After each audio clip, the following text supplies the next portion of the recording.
Yo, this hot, this the spot, there it is pod.com. We're interviewing the best comedians, so tune in quick and get your ears receiving them. We talking about life and life to stream right to you, from the microphone right to your home, dude. Side note, this might get embarrassing, but no, don't sweat, yo, cause there it is.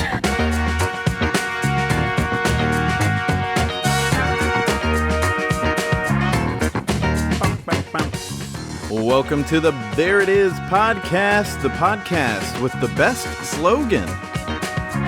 I'm your host, Jason Farr. Let's do this. That slogan was created by Katie Steenerson. If you have an idea for a slogan, why don't you hit us up online at There It Is Pod on both Facebook and Twitter, and you can send that suggestion in. Thanks for listening.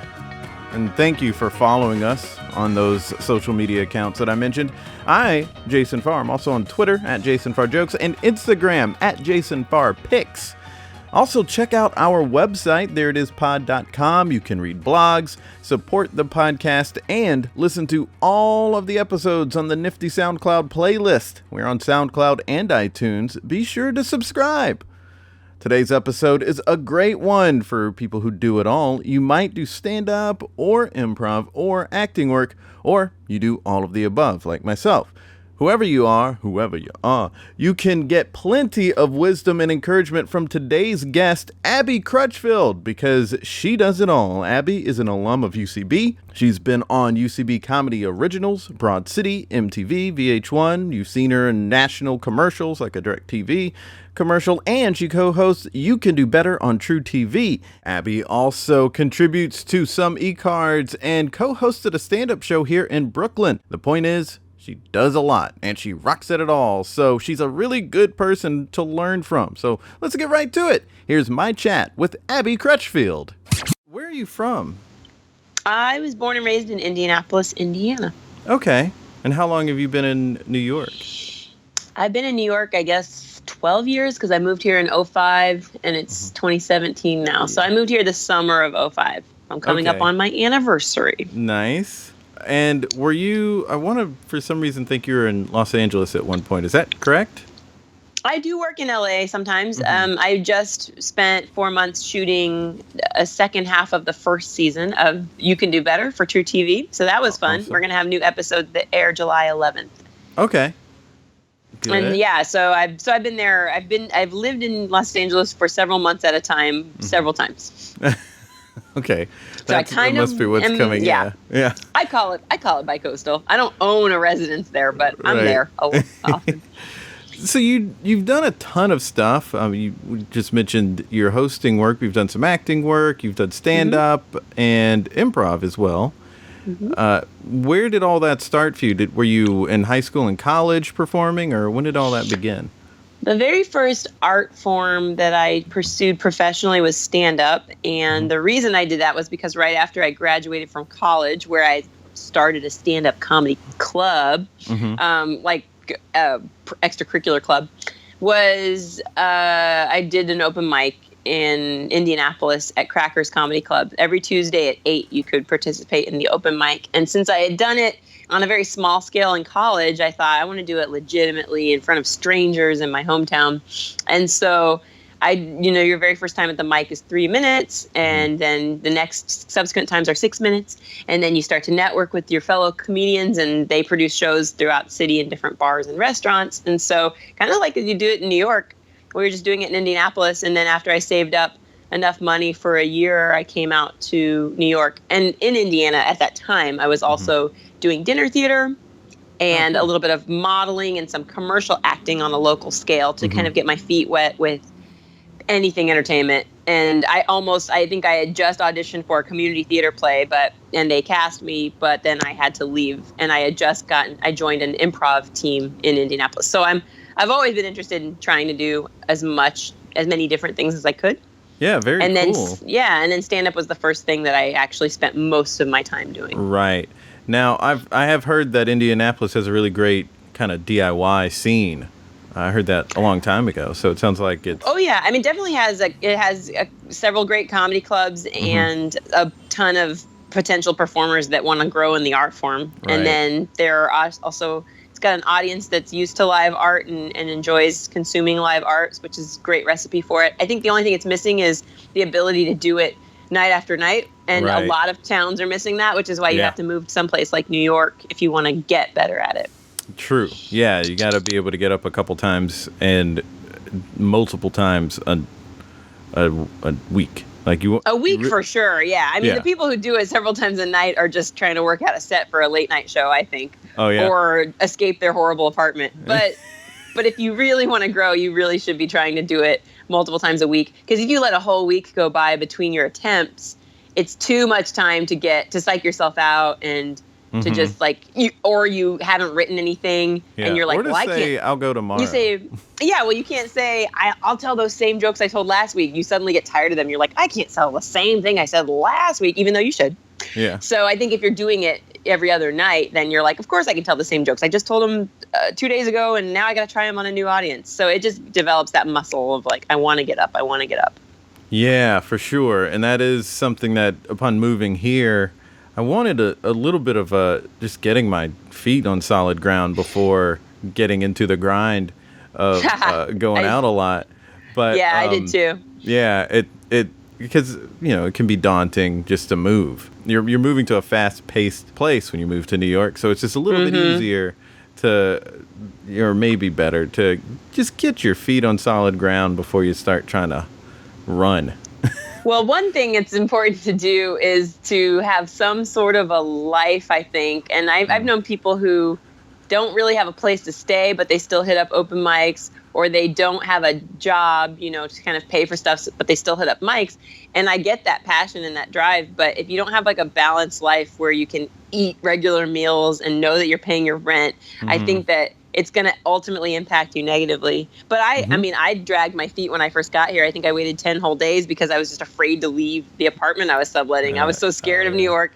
I didn't know anybody. I met one girl out for some pizza party. Like I had pizza and then got on the train back home. And I was just afraid I remember there was the way you got rid of garbage in my apartment that I was subletting was a community chute that you had to walk down the hall and it would take me like all day to just leave my apartment and walk down the hall because I was just so afraid of, I don't know what I was afraid of, running into somebody.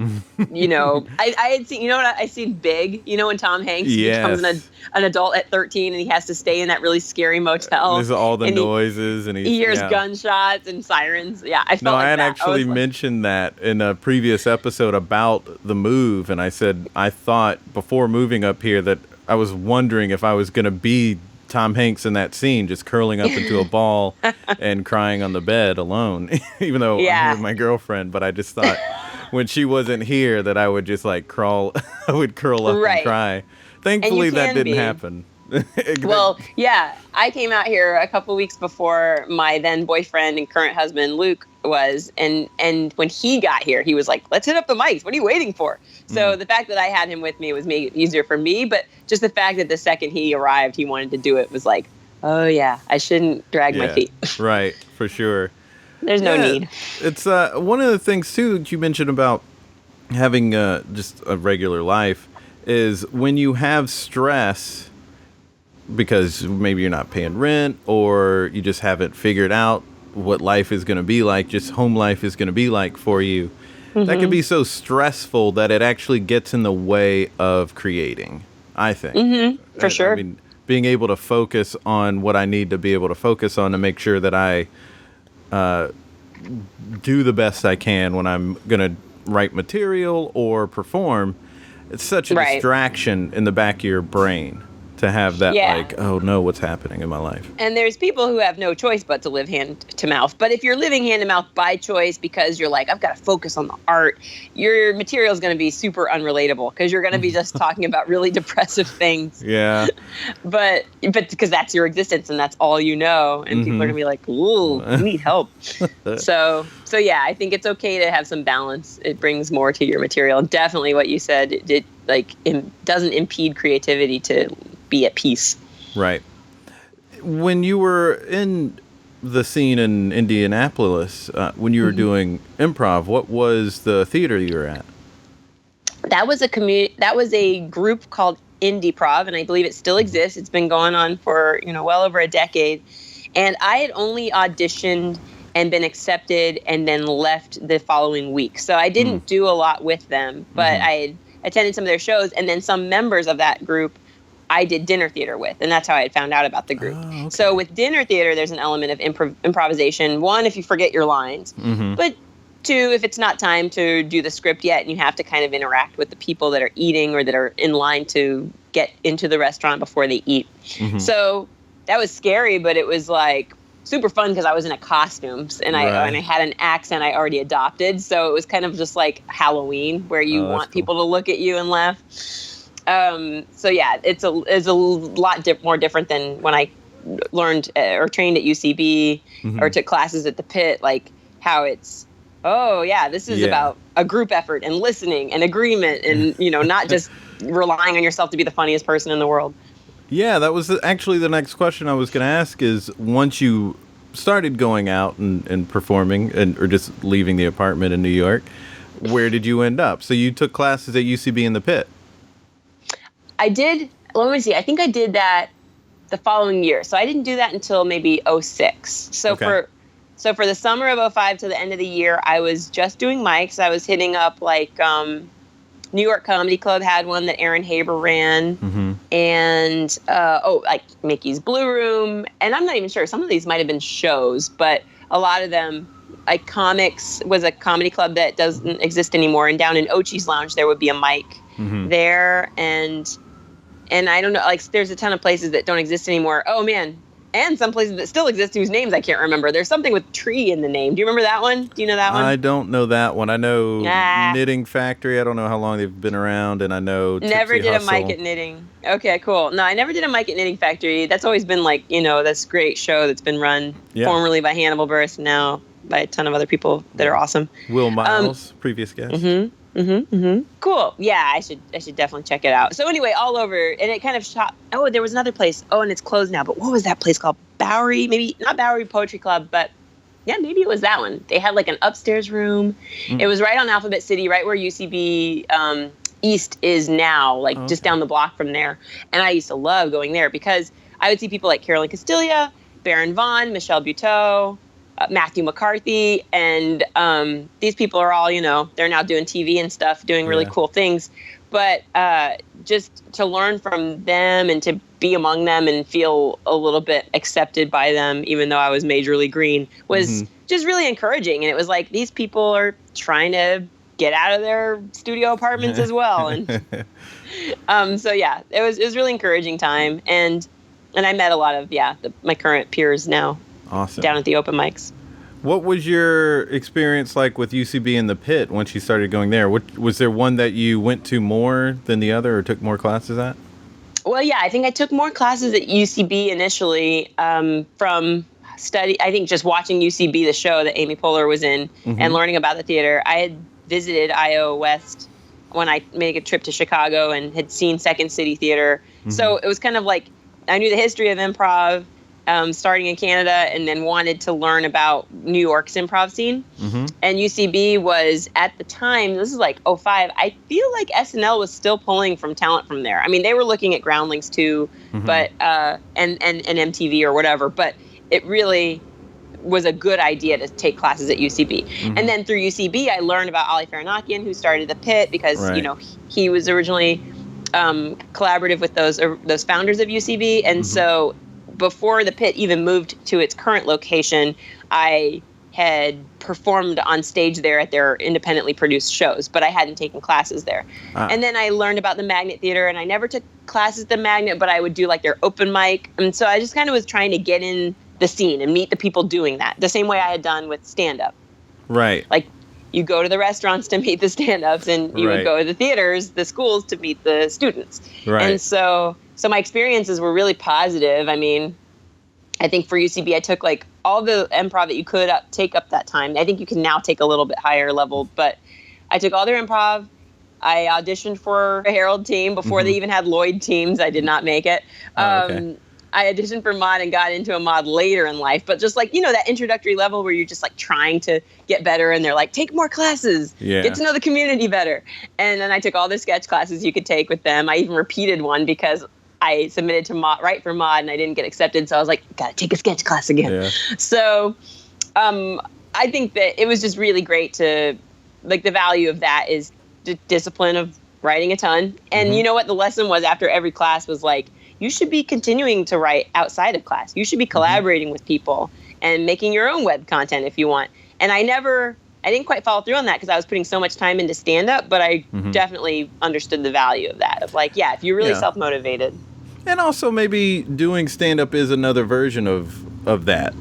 Like maybe it's okay that you were doing that and not writing sketches because you're still producing something that can go up on stage. For sure, yeah. You're live performing on a nightly basis, which is huge. And I think both stand-up and UCB led to kind of knowing the people to recommend a commercial acting class, excelling in an acting class, and then getting opportunities to be represented, and then auditioning and booking auditioning, getting to know casting, all of that, being able to think quickly on your feet and sell your own personality as well as memorize lines and be on or whatever. Like, it all goes hand in hand. And so that was what my next steps were. There was like commercial acting classes, getting representation, trying to book stuff, and all the while just developing a web presence through Twitter and back in the day, YouTube. Yeah, I think when I first became aware of you was through some of your online stuff. Something that still, I think a lot of people, mostly me from online stuff until like I've had like, it's been 12 years that I've been in New York City and I've had very random ways that people could know me. Like I have my face on the AIDS Walk banners for like 3 years straight. Oh, so wow. Subconsciously people on the street would be like, don't I know you? And I'm like, probably not. But well, then I saw you on the street and we hadn't met in person, but I was just going to get on the R train and I saw you walk past and I said, oh, Abbi, hey. You actually said, I already reached out to you. So it's right, like we connected through the internet before in person. Right. Well, we were friends on Facebook for a while, but then I emailed you the previous night and then just happened to bump into you. Yeah, that worked out well. Yeah. But I do this show called You Can Do Better now, and I co-host it with a guy named Matthew, and I've been, I was in a Soho department store, and the young lady that worked there recognized me from the show and was like, yeah, my brother and I watch you. So sometimes, like, through the years, people have recognized me through my work at College Humor, my work on Twitter, but, I don't know that you could point to me and go, oh, yeah, you're that person from this thing pretty easily. I think it's more like you seem like somebody I've seen. Right, yeah. Because I've seen you. Yeah. Yeah, probably mostly through commercials, so subconsciously. Yeah, for sure. When you are when you're putting out your work, what is it you are most wanting to do? I mean, are you wanting to mostly be a stand-up or a host or acting? Like, what is or is it? I'm mostly wanting to be funny and then have funny, so to have people laugh. I think no matter what outlet I'm doing that through, and I like stand-up because you get to be autobiographically funny or speak to your own perspective. Like, this is how I always feel. Now, through sketch, you get to speak through other people's perspective, which is super fun too. You can be someone completely different from yourself. Right. Same for acting on camera. And for hosting, you get to be kind of, depending on how regularly you appear, I worked on People Now, which is a morning news show that does celebrity coverage. So I could be with someone every morning, and there's that familiarity. So I wanted to be likable, trustworthy. There's that kind of thing that you're going for. And funny, too. Entertaining, because you got to wake up in the morning. So whatever I do, as long as I'm doing it to the best of my ability and entertaining you at the same time by making you laugh, then I've nailed it. Yeah. I am the same way. I'm doing stand-up, I'm doing improv, and I'm doing acting work. Like, I want to do it all, and I want to be funny. It is kind of hard sometimes to pinpoint the one. Improv isn't a job goal. It's not a career path you can really take. It's something you can do because you enjoy it, and it can lead to other stuff. But that's a different thing. But I feel like with stand-up too, you can keep it in your life Right. Even if it doesn't help you pay all of your bills, I think that, you can become a teacher of improv. You can become a road touring improviser. I mean, improv lends itself to commercial work so much. Right. So yeah, not to disagree with you, but I think that whatever art form you love the most, I definitely think you can make it a part of your life forever. Oh, especially I in America. totally agree. Yeah. I don't disagree with that. I don't think it's a disagreement. I think it's saying you can do all of these things. There's no reason you can't. Yeah, the one thing is, I think it's great when you can concentrate. Like, if you know that you like one, you shouldn't feel pressure to have to do a bunch. But if you've got a skill set that lends itself to all those, you should definitely, I think, try all those art forms. I couldn't agree more. There are a couple of kind of like hipster comics who always want to invoke Bill Hicks saying, if you make your money outside of stand-up, then you're a phony or a hack or something. And it's like, well, Bill Hicks also passed away before the internet is what it is. You know, like so many things have been created since he said that. Well, even Joan Rivers was guest hosting the Tonight Show before he said that. So it's like, yes, you can be versatile and do other things to make money. Well, Steve Martin was, exactly. It's probably the best example. He was in films at the time. Yeah.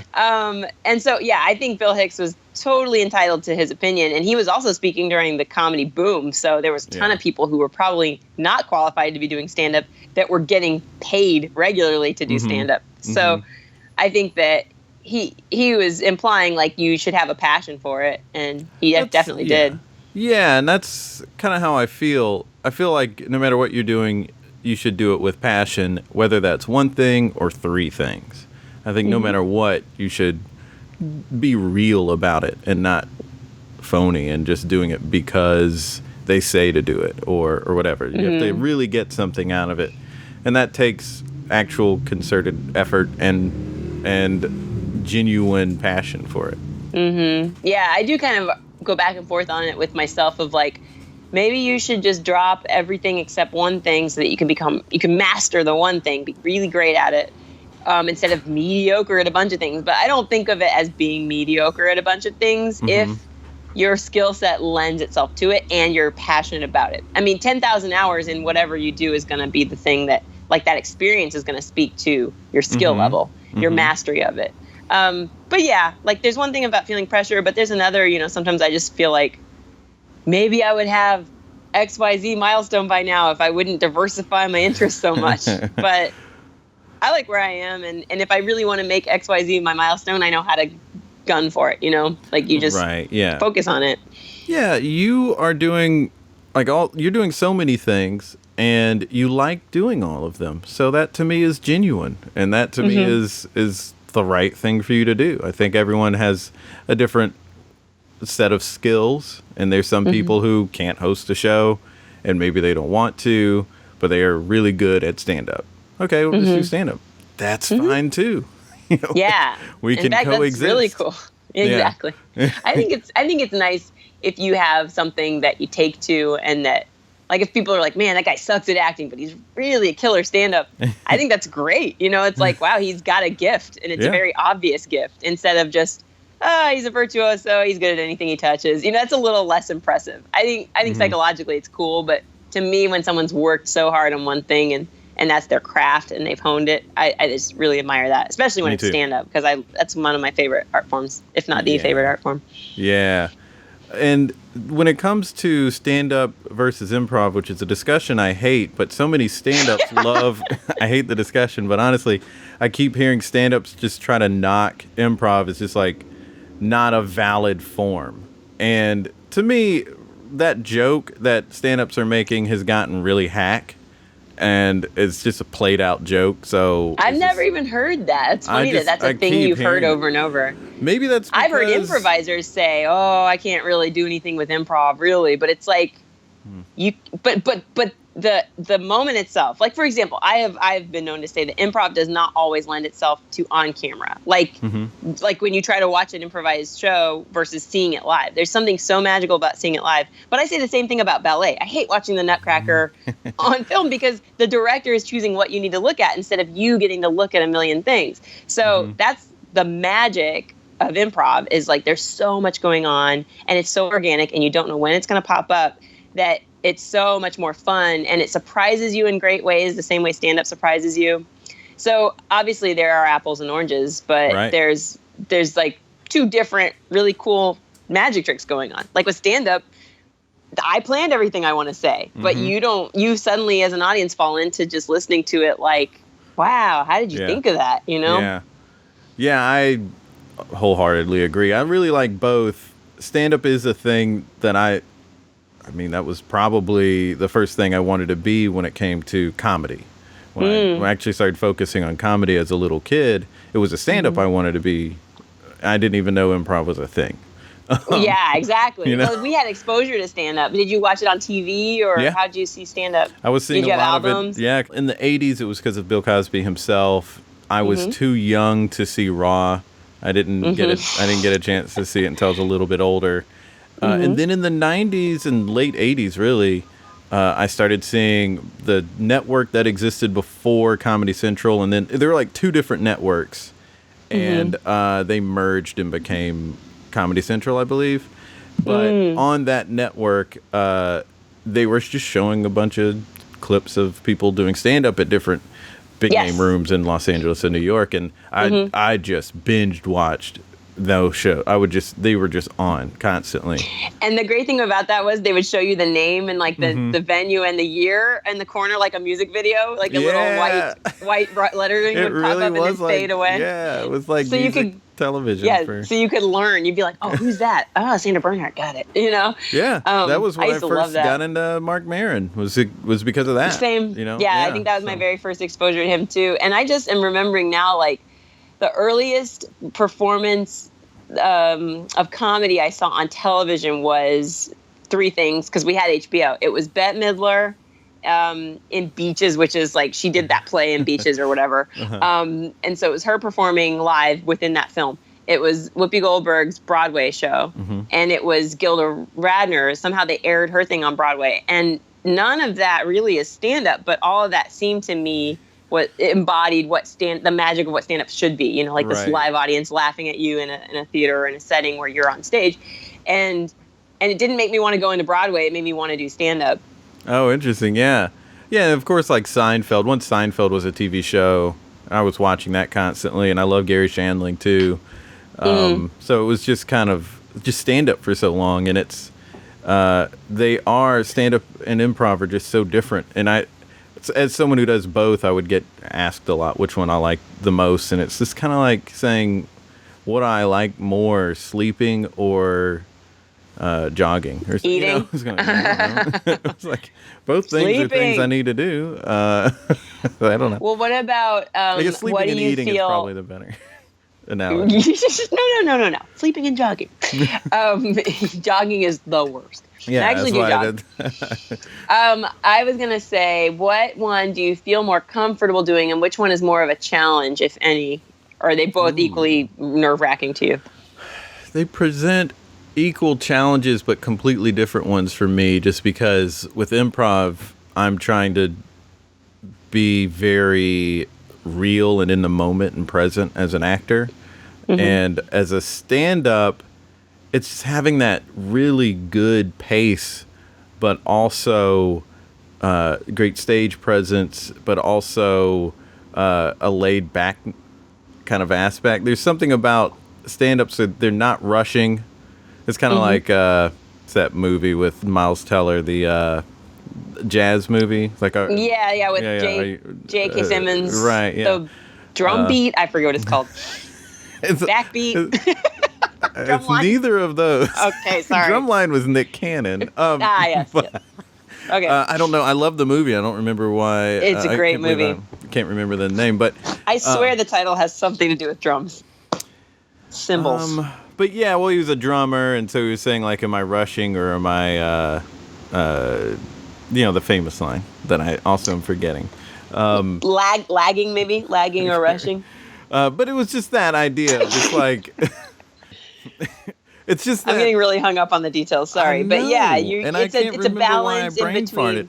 There's this balance of like stand-ups aren't rushing on stage. They're not because I was just listening to myself and I was like, gosh, I was really rushing telling that joke, in order to fake having rhythm, I guess. I don't know. So what's funny is when you get ahead of the audience, like it's such a good feeling because most of the time for me, when I was early in trying to make sure I remember what I wanted to say, the audience gets ahead of you. They laugh, and then you have to reset your brain and go, okay, what else or what's next, or you look at your notes.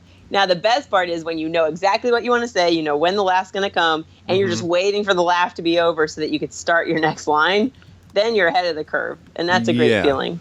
Yes, and I was just watching just some great Whiplash. That's the name of the movie. Whiplash! That has nothing to do with drums. Why did I think it was? Anyway.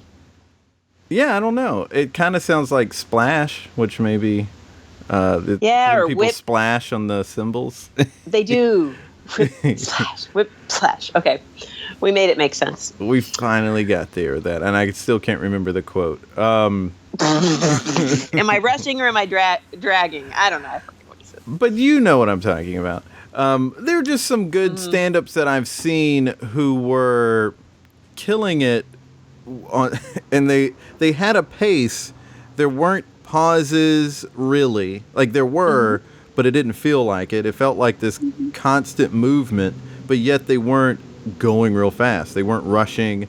They weren't speeding. They weren't talking real speedy or anything like that. But they had this sort of constant pace and rhythm that was so on time, and that's the thing that I'm trying to get better at. That's the thing that I want to get good at, and that's the big challenge for me right now as a stand-up is trying to find that balance of not speaking too slow, not taking too much time, being on rhythm, but also not talking too fast. Yeah. I think trusting the silence is a big thing that is hard for people to learn early on, too, of just like when their laugh isn't there or when you're still making your point, not to fill that with words or crowd work or something because you're nervous, but just to stay on track. And you see that with a lot of seasoned performers is there will be pauses and there will be minutes that go by without you laughing, but it's you're never, the audience is never uncomfortable, and it's because the comedian's never uncomfortable. Right. You're just listening. They're always in control. I think that's the thing, is when a comic feels like when a comic is in control, then the audience feels real comfortable, like you were saying, because the comic is just up there doing their thing, and every moment is being wielded by that stand-up on stage. And you're right, the times when a show's not going well for the audience, it is when the stand-up is not in control of of themselves and what they want to do. Probably the worst stand-up set I've seen was where someone was just like totally taken off by the audience reaction, so he just started pacing the stage and just kind of like doing whatever, and he wasn't in control, and so the audience just totally lost any sort of mojo they were having. He might have had a ton of nervous energy, or he got distracted, and the audience can get distracted. Right. One of the worst things I've seen was a girl telling a story, and then she nervous laughed herself into crying on stage, and it was just like the whole audience seized up, and we were just like, "Oh wow, whoa, this is a tough story." Like she just hadn't worked out the material yet, and it was about something very personal, like abuse or something that she had experienced, and I've even cried on stage. That's like the biggest bomb I've ever had locally in New York early on, was just like, I'm bombing so bad. This is so bad. I'm so ashamed and embarrassed. And then I just started crying. Oh, no. And then I took myself off stage. I was like, oh, sorry. This is horrible. Sorry. How do you bounce back from that? Oh, my gosh. Well, you just try to get on stage again, and because the next time will not be like that. Right. Whatever it was, I got way into my head. And yeah, it was funny because I was, I'll tell you exactly why I got into my head. I was going to do my first feature performance in a while. Like I had done some featuring when I was a year in, but now fast forward to like maybe 3 years in, I got another feature gig, and I hadn't had one in forever. And I was like, oh man, this is the big time. So instead of doing a 10-minute set, I asked to do a 20-minute set, and they let me. And then 6 minutes in was like, I forget the joke. And I thought, I can't forget this joke on stage when I'm doing my paid gig. They're going to, kill me. Yeah. And then I just thought, oh, I'm going to fail. And so I just couldn't. I couldn't calm down. I wouldn't let myself remember whatever joke I wanted to tell next. And then I just, I just started to cry, and I was like, sorry. And I sat down, and then the guy after me goes, I don't know what you're going to do in Florida, but don't do that. Okay. And I was like, okay, good note. And the good news is I didn't. You have to not be in your head, or it's just going to be a disaster.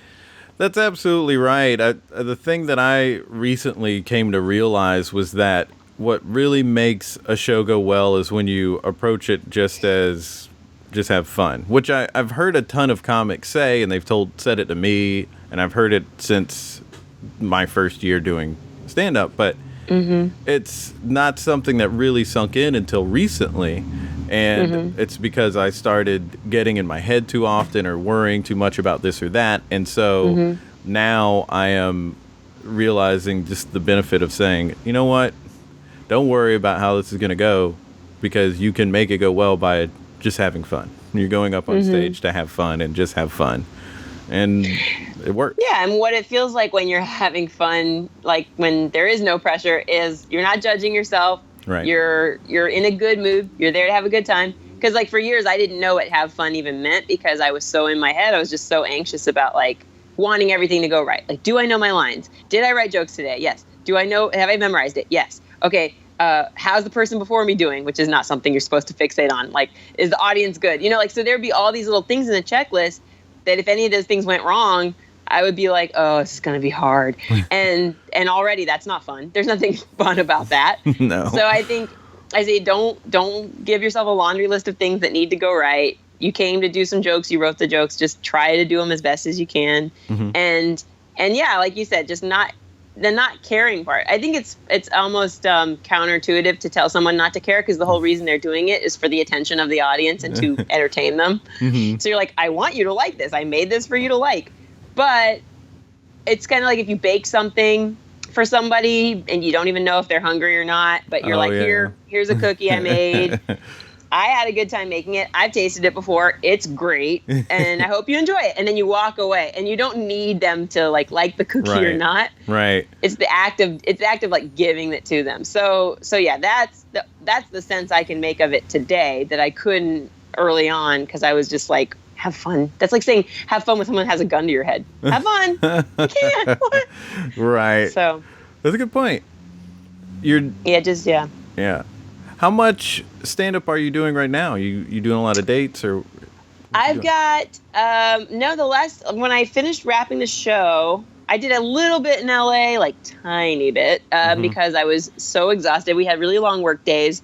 But when I got back home, I did a 9-city tour with 3 good friends called the Cake Comedy Tour, because Cake was our anagram of our first initials. So Carrie Gravenson, me, Abbi Crutchfield, Caitlin Bailey, and Aaron Judge all went out, and we did like Philly and Pittsburgh, Indianapolis, Nashville, Asheville, Raleigh, Atlanta. And it was super fun. And then and we were doing 20 to 30 minute sets on the road. Now back to New York, I'm back doing the shorter sets, but I've performed at my weekly show that I produce called The Living Room Show at Postmark Cafe, but I haven't gotten back into the clubs or even found out what cool new hot shows are happening. I talked to like one of the bookers at Knitting Factory, but I haven't gotten into it because I've just been auditioning and writing at night. So I want to get back into it for sure, like back into the scene. I want to meet all the new 20-somethings that are undoubtedly filling the stages. Because it's been a while. Like it's been like, I don't know. I never go months without doing it, but it's not good to not do it every week. And I have not been doing it every week for a year or so. So. Oh yeah. Well, and you are doing a lot. Yeah, I'm filling my time with other creative endeavors and, getting paid by other people to be other places. So the stand-up that you don't get paid at in New York City is for you to do to grow on your own time. So when you're writing at night, are you writing stand-up material, or is it for your show, or is it everything? Well, I contribute to some e-cards, so some of the writing goes towards that. I write jokes on Twitter all the time to kind of flesh out topical current events. inevitably, and then I've been writing sketches past week. I worked on Old School Sketch Show, which is kind of this intensive week-long thing that a show you can put on at the Pit. Cool. And so been writing sketch. I've been writing show ideas, just to pitch, like if I were to have my own show, what would it be like? Just for fun, like creative writing, what, if sky was the limit and a network right now wanted to hand you the keys to a brand new show, what would it be? So just kind of doing that kind of thing to get the stand-up to start to flow. And then, then when it comes time to do a show, I review whatever I've got in my notebooks of like, oh, this concept was cool. Oh, this worked well on Twitter. And then just try to flesh out new material based on that. What is your show on TruTV about?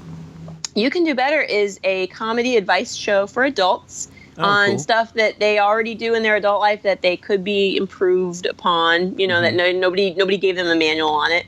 For example, our first episode was drinking. You go out, you drink every weekend, or you drink at happy hour and you think you know what you're doing, but are you ordering your favorite drink every time? Do you even know what your favorite drink is? Do you know how to order? Are you taking up time at the bar? Are you making things awkward with how you tip? So just like, what's the best drink for a first date? How do you impress someone with your drink order? And we're Matthew Lakowitz and I are there to guide the audience through ways that they maybe didn't even think of. And we do that through expert interviews, man on the street interviews, sketch, comedy, how-tos, like little life hacks, little like direct to camera, step 1, 2, 3 kind of things. And it's a really fast-paced, fun, brain candy show that has been airing, I believe, after Adam Ruins Everything, but this summer it's going to air right before Adam Ruins Everything. So it's been great to kind of like reach his audience too. Yeah. So it's great. Yeah. And that show is also doing well. I love that show.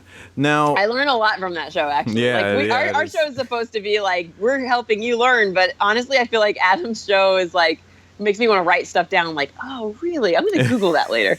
That's great. It's cute.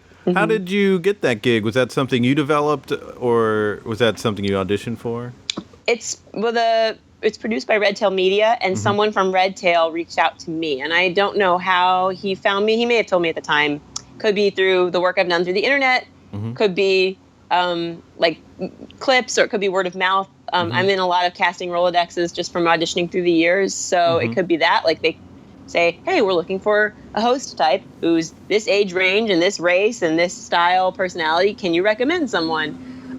Or they might have randomly seen me and said, oh, she'd be a good fit to balance out with Matthew. So they definitely had Matthew in place because Matthew's book is what they based their show concept on. Okay. And then I think the network greenlit, like they saw my screen test and was like, yeah, she'd be great. So that's how I got the job. Very cool. And congrats. Very late congratulations. It was a Skype interview just like the one you and I are having. Yeah. Well, you got the job. And you're going to air our episode after all? Great.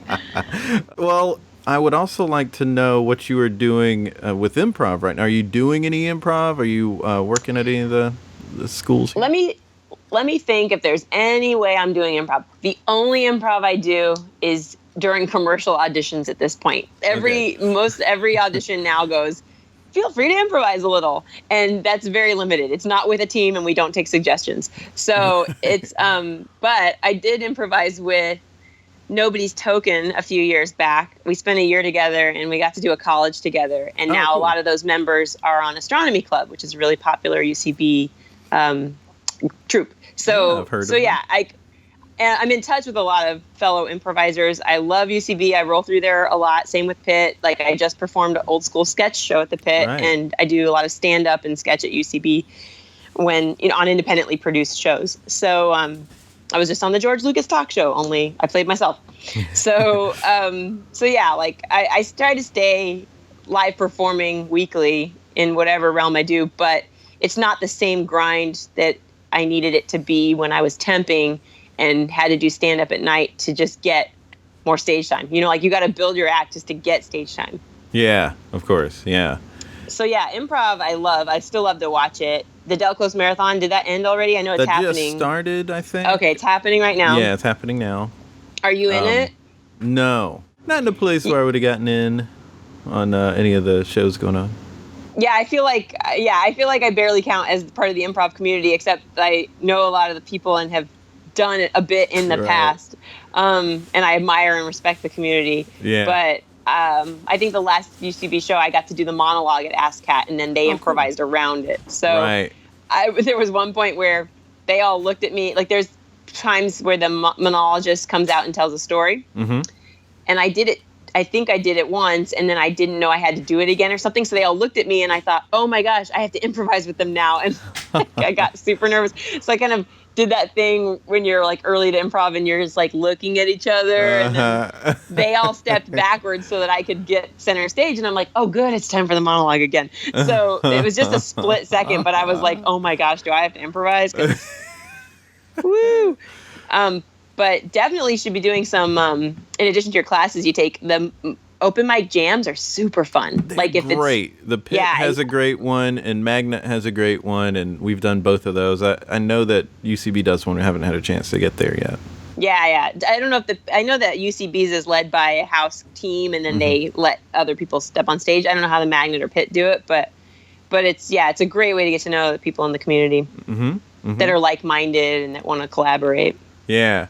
And there was a fun show at the Creek in the Cave, which is a very popular venue for maybe mostly stand-up, but also for improv.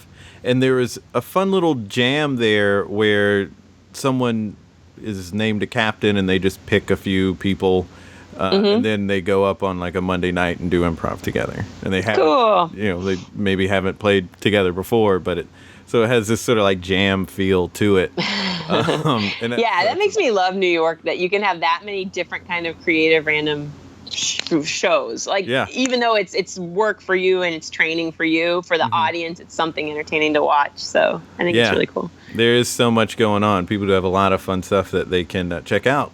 And you're in a lot of that stuff, so that's very neat.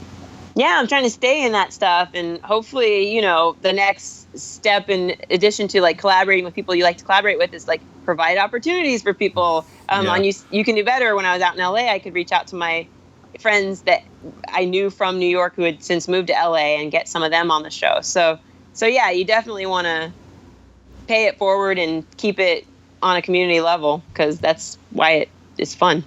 Yeah. That's what makes it entertaining to you. Yep. So, this is, I think, a good place to transition to the end where we create something together. But here's the idea I had. Here's the idea I had for creating something together. You have the show. You Can Do Better. I just got here. I'm trying to do a few different things, but I feel like I can do better. What are the things I could do better when it comes to pursuing stand-up and improv and acting work here? I feel like you're a good person to give me that advice. Sure. I would say, Jason, you're already killing it because you're doing the hardest part, which is just showing up. All right. That's like, someone said 90% of it is just being there. And that's totally true. Take it from somebody who like was afraid to leave her apartment for 10 days straight to take her trash out. Because of the movie Big, okay? The famous horror film Big. So You Can Do Better. Let me see. I honestly wish I knew what you were doing to even give you pointers. But I mean, the fact that you're doing it, I think, is all you really need to be doing. And the rest is just putting in time. I can tell you what not to do. Okay. Here are some don'ts. When you're at an open mic, don't leave immediately after your set. Yeah. Because it sends the message that you don't care about anybody else trying to do their work. And they're going to psychologically think, well, who cares about that kid? Right. So it's definitely. It is that sort of like, I didn't care about anybody. I just here for me. Yeah. Yeah. Even though you might not think that highly of yourself, it definitely sends a message that you do. Like, the boss has left the building. So you stay and you watch a little bit. And then while the second or third person after you is getting their applause, you quietly leave after you've thanked the host. So like a little bit of etiquette goes a long way. With improv, a don't is don't think. That's what they always tell you. Just you kind of listening super helps, and eye contact is big because you might miss something by listening without looking at them, I guess. And so you hear the wrong thing. So yeah, don't think, just have fun. And then what's the next one? We did stand up for open mics. We did improv. What else do you do? Maybe? Acting. Yeah. This is my favorite acting advice that I read, is that the audition begins. There's two pieces. The audition begins when you enter the room, not when you're on camera saying your name. So be friendly, be courteous, be comfortable, do whatever you have to do before you enter the room to be calm, like take a deep breath. Because nervous energy is very, very easy to read from the casting director, and they are the first gatekeeper that's going to decide whether they send your tape along or not. So if they think they got something good from you and they enjoyed you, ask them how their day's been if you want. Granted, you're the 100th person to do that, but it at least shows that you're a decent human being. Yeah. And the next advice I love for auditioning is that you already have the part. You just have it for that moment that you're auditioning for it. And then once it's over, you can forget about it completely. So don't audition with the hopes of, I really hope they give this to me so that I can get the money from this gig. Just be like, right now I am a pirate and this is my character and I get to play it. And, imagine you've got the job, because that's you embodying it to its fullest. And then when it's over, be like, and now my job as a pirate is done forever, and walk away from it. So that if you get a call back, it's a pleasant surprise. And if you get the booking, it's like, oh, great. They agreed with me that I was the best person for this role. Excellent. That's really great advice. And I should be writing every day.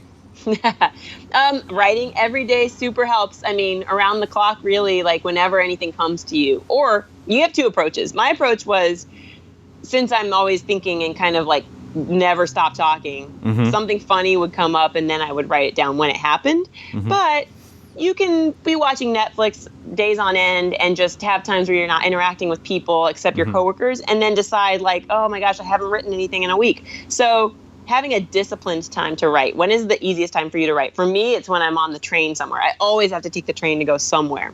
So that's the time. I don't listen to podcasts. I get my notebook out and I write. So either get in the habit. Both of them are habits. One is get in the habit of writing something when it's funny, because if you don't, you'll forget it later. And the other is give yourself the easiest time to regularly write. And for me, it was on the train. But for you, it could be while you're sitting on the toilet. It could be right before you go to bed. And once you develop that habit, you'll want to write. You won't be like, time for homework. It's more like, yeah, I got this great idea. Oh, it's going to be so good. Awesome. Yeah. There it is. You're going to kill it, man. Even more than you're already killing it. Thank you, Abbi. I hope we get to work together. Yeah, I'm sure we will. In the acting world, it's like we're all super connected. Same with stand-up if and when I get back on the scene. Yes. Well, thanks for being on here. Yeah, thanks for having me. Have a great day. She had a lot of good advice in there, especially for those of you who are doing it all. I liked her answer about how her focus when she's performing is on being funny, just entertaining people. I like that because I think it can get really easy to focus too much on whether or not you are using your technique correctly. Just focus on entertaining people and having fun. And yes, it's whiplash, and the line is, was I rushing or was I dragging? The dumb things that I remember and the things I want to remember but can't. You can keep up with Abbi and her endeavors all over the internet. Follow @CurlyComedy on Twitter, Instagram, and YouTube. Look up @Abbi Crutchfield on Facebook. Also look up @Living Room Show on Facebook. That's the stand-up show that she's a part of. Don't forget about us. Follow @ThereItIsPod on Twitter and Facebook, @JasonFarJokes on Twitter, and @JasonFarPics on Instagram. That's today's episode. I hope you're entertained and inspired. Until next time, be good to each other. The music for the theme song was created by Neil Brooks. The rap was written and performed by Nick Acevedo. The logo for There It Is was created by Jeff Prater. The There It Is podcast is produced by Jason Farr.